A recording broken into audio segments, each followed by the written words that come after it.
Have you ever wondered how the mighty ancient Rome began? Its roots trace back to a humble republic.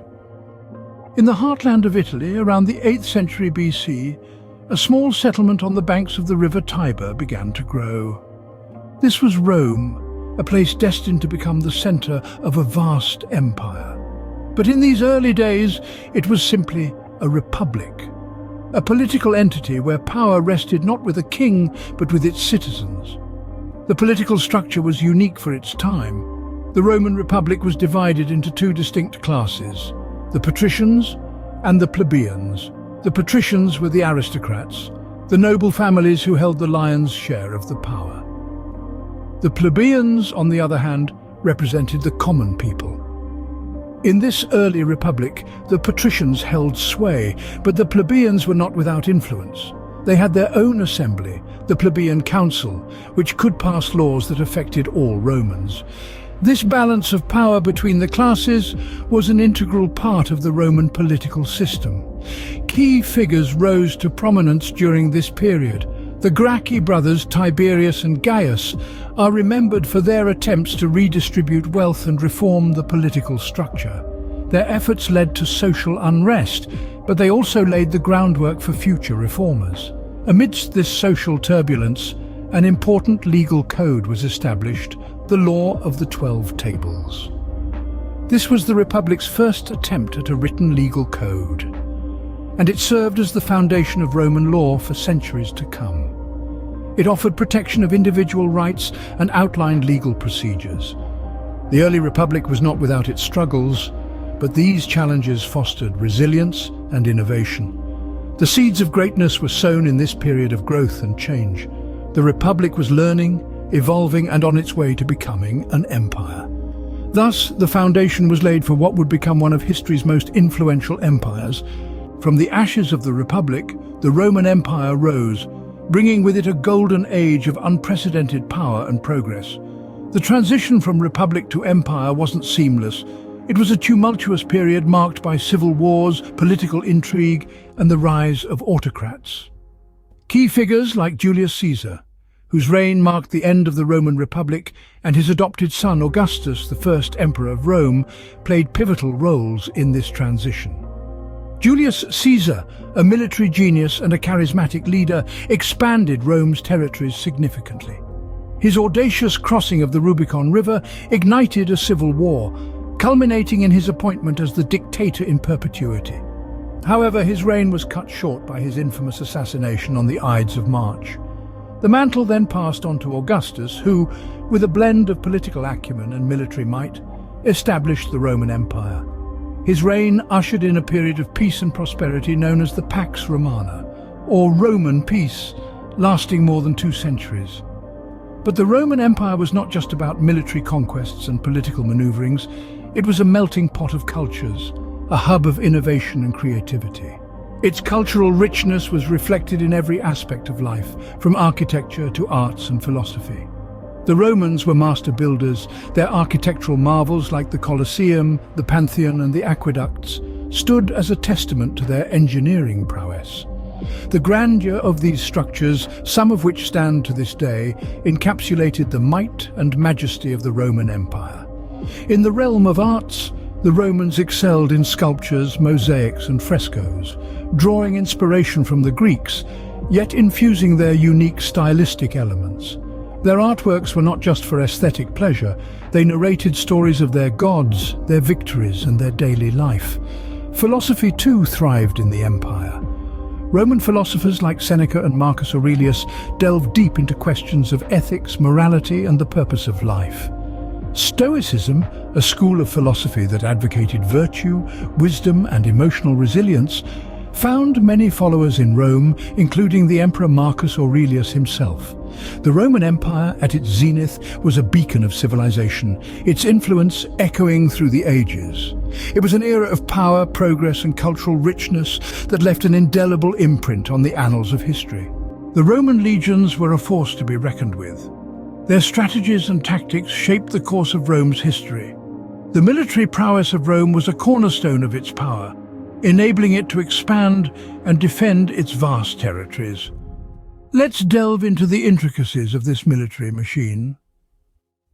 The Roman military was a complex organism, meticulously structured for maximum efficiency. At the heart of it were the legions, formidable units of professional soldiers, primarily made up of heavy infantry known as the legionaries. They were supplemented by auxiliary forces, who provided cavalry, archers, and other specialized roles. The Romans were not just masters of organization, but also innovation. They introduced groundbreaking military technology, such as the pilum, a javelin designed to pierce enemy shields and armor, and the corvus, a boarding device used in naval warfare.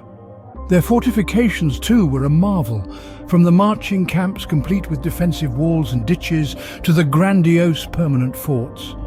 But a military is only as good as its leaders, and Rome had some of the greatest. Julius Caesar, a master of strategy and tactics, conquered Gaul and became Rome's dictator, his victories shaping the future of the empire.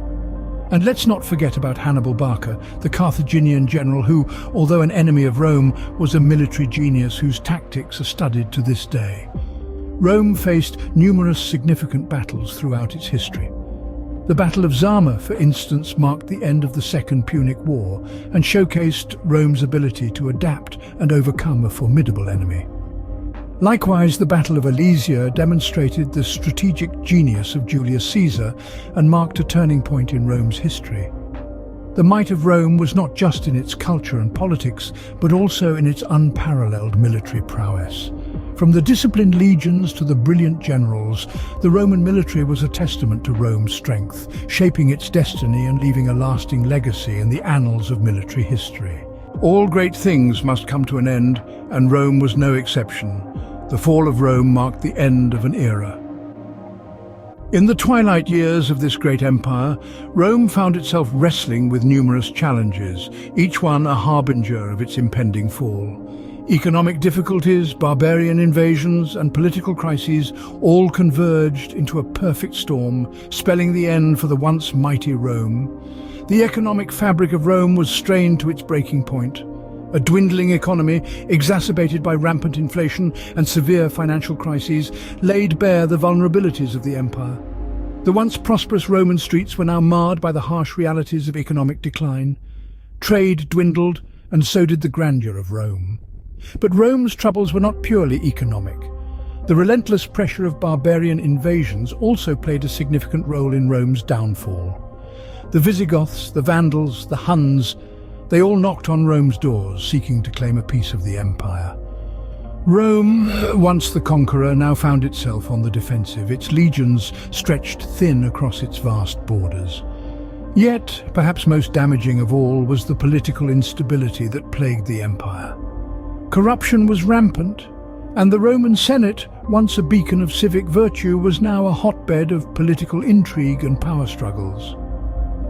The position of the emperor, once held by great leaders like Augustus and Trajan, was now a revolving door of short-lived and often ineffectual rulers. The fall of Rome was a slow and agonizing process, a gradual decline that spanned centuries. It was not a single event, but a series of blows that ultimately led to its dissolution. It was a time of uncertainty, a time of change, a time when the world as it was known was being reshaped. Yet, in the grand scheme of history, the fall of Rome was far from a mere end. It marked a pivotal moment, a turning point that ushered in a new era. It was the end of antiquity and the dawn of the Middle Ages. It was a transition from the classical world to the medieval world, a shift that would shape the course of history for centuries to come. The fall of Rome was a testament to the impermanence of earthly power. It served as a stark reminder that even the mightiest empires are not immune to decline and fall. Yet it also underscored the enduring influence of Rome. Despite its fall, the legacy of Rome lived on, its echoes reverberating through the annals of history. In the end, Rome was not simply an empire. It was a civilization, an idea, a beacon of culture and learning that shone brightly even in its darkest hours. Its fall was not just a loss, but a transformation, a metamorphosis that shaped the world as we know it today. The fall of Rome was not just the end of an empire, but the beginning of a new chapter in the annals of history.